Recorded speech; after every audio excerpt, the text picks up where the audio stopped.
Hello friends, welcome back to my YouTube channel. അപ്പൊ നമ്മൾ ഇന്ന് വന്നിരിക്കുന്നത് സിന്ധുവുമായിട്ട് റിലേറ്റഡ് ആയിട്ടുള്ള കുറച്ച് കാര്യങ്ങൾ പറയാനാണ് കേട്ടോ. ഇപ്പൊ നല്ല രീതിയിൽ പാകിസ്ഥാൻ ഇന്ത്യയും തമ്മിലുള്ള ഇഷ്യൂസ് നടന്നുകൊണ്ടിരിക്കുകയാണ്. അപ്പൊ അതിന്റെ ഇടയിൽ ഏറ്റവും കൂടുതൽ പറഞ്ഞു കേൾക്കുന്ന ഒരു പേരാണ് സിന്ധു നദീജല കരാർ റദ്ദാക്കി, അല്ലെങ്കിൽ സിന്ധു നദീജല കരാർ മരവിപ്പിച്ചു എന്നൊക്കെ. അപ്പൊ എന്താണ് സിന്ധു നദീജല കരാർ? ഒരു PSC പഠിക്കുന്ന ഒരു ആസ്പിറന്റ് എന്ന നിലയിൽ നമ്മൾ അറിഞ്ഞിരിക്കേണ്ട കാര്യങ്ങൾ എന്താണ്? ഓക്കെ, നമുക്ക് അതിനെ കുറിച്ച് ഡീറ്റെയിൽ ആയിട്ട് തന്നെ കുറച്ച് കാര്യങ്ങൾ നോക്കിയാലോ.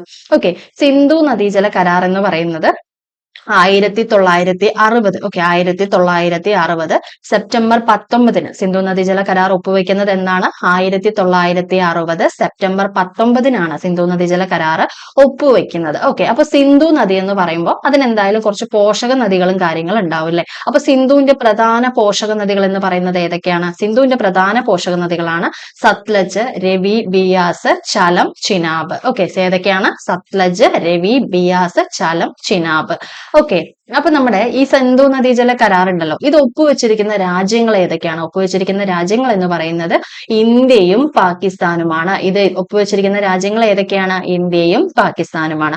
ഇത് ഒപ്പുവെച്ചിട്ടുണ്ടായിരുന്ന വ്യക്തികൾ ആരൊക്കെയാണ്? ഒപ്പുവെച്ച വ്യക്തികൾ എന്ന് പറയുന്നത് ജവഹർലാൽ നെഹ്റു, 1960 കാലഘട്ടങ്ങളിലെ ഇന്ത്യൻ പ്രധാനമന്ത്രിയായിരുന്ന ജവഹർലാൽ നെഹ്റു, ആ സമയത്തെ പാകിസ്ഥാന്റെ പ്രധാനമന്ത്രിയായിരുന്ന മുഹമ്മദ് അയൂബ് ഖാനും ചേർന്നിട്ടാണ് സിന്ധു നദീജല കരാർ 1960 ഒപ്പുവെക്കുന്നത്. ഓക്കെ, അപ്പൊ ഈ കരാറിന് ഒപ്പുവെക്കുന്ന സമയത്ത് അതിന് മധ്യസ്ഥത വഹിക്കാൻ ഒരാൾ വേണം. ഓക്കെ, അപ്പൊ ഈ കരാറിന്റെ മധ്യസ്ഥത വഹിച്ചിട്ടുണ്ടായിരുന്നത് അന്ന് ആരാണ്? അന്നത് മധ്യസ്ഥത വഹിച്ചിട്ടുണ്ടായിരുന്നത് ലോകബാങ്ക് ആണ്. വേൾഡ് ബാങ്ക് ആണ് അന്ന് കരാറിന്റെ മധ്യസ്ഥത വഹിച്ചിട്ടുണ്ടായിരുന്നത്.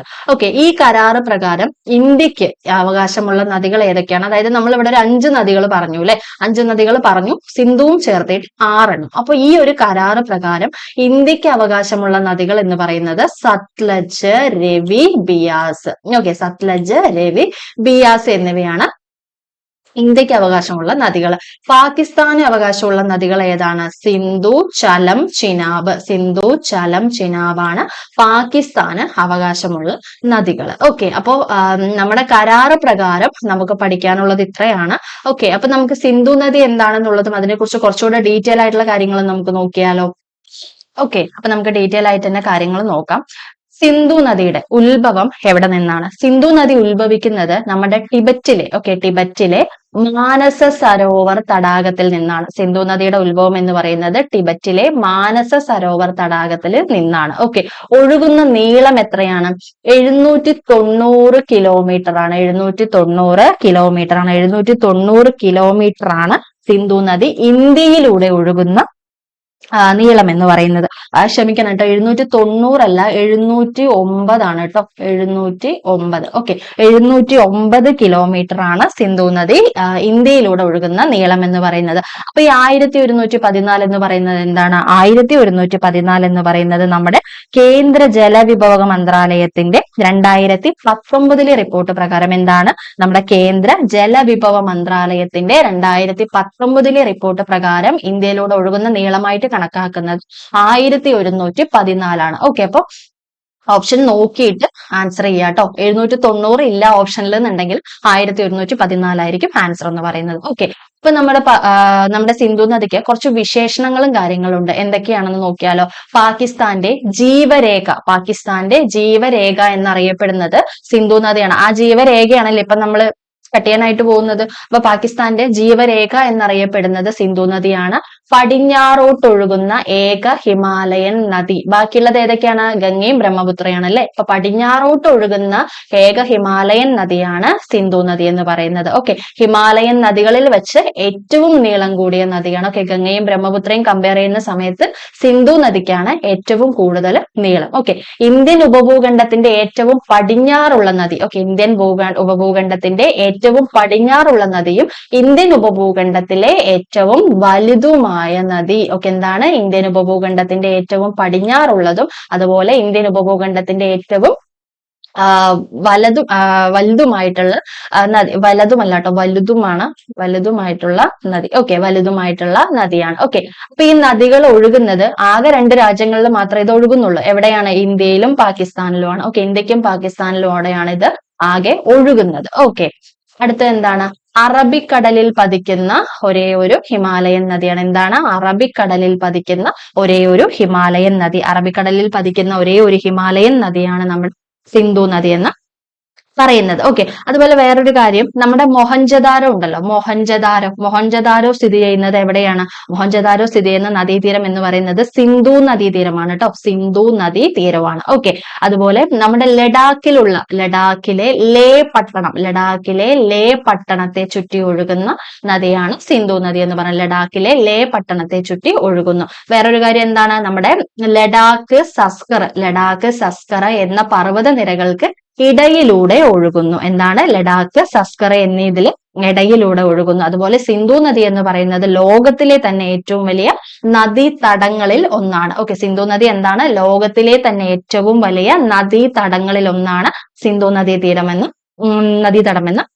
പറയുന്നത്. ഓക്കെ, ഇതിന്റെ ആകെ വിസ്തൃതി എത്രയാണ്? സിന്ധു നദീതീരത്തിന്റെ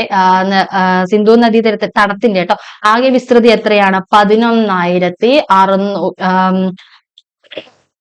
11,000 അല്ല കേട്ടോ, 11 ലക്ഷത്തി. ഓക്കെ, എന്താണ്? 11,60,500 ആണ് ഇതിന്റെ ആകെ വിസ്തൃതി എന്ന് പറയുന്നത്. 11,60,500 ചതുരശ്ര കിലോമീറ്റർ. 11,60,500 ചതുരശ്ര കിലോമീറ്റർ ആണ് ഇതിന്റെ ആകെ ദൈർഘ്യം എന്ന് പറയുന്നത്. ഇന്ത്യയിലെ വിസ്തൃതി എത്രയാണ്? ഇന്ത്യയിലെ വിസ്തൃതി എന്ന് പറയുന്നത് നമ്മുടെ 3 ലക്ഷത്തി. ഓക്കെ, അതായത് 3,21,289. എത്രയാണ്? 3,21,289 ആണ് ഇന്ത്യയിലെ ആകെ വിസ്തൃതി എന്ന് പറയുന്നത്. ഓക്കെ, അപ്പൊ ഇത്രയാണ്. ഇതിന്റെ ആകെ ദൈർഘ്യം എത്രയാണ്? ടോട്ടൽ നമ്മൾ പറഞ്ഞു 709 കിലോമീറ്റർ ആണ് ഇന്ത്യയിലൂടെ ഒഴുകുന്നത് എന്ന് പറഞ്ഞു അല്ലെ. ആകെ ദൈർഘ്യം എത്രയാണ്? ആകെ ദൈർഘ്യം എന്ന് പറയുന്നത് 2,880.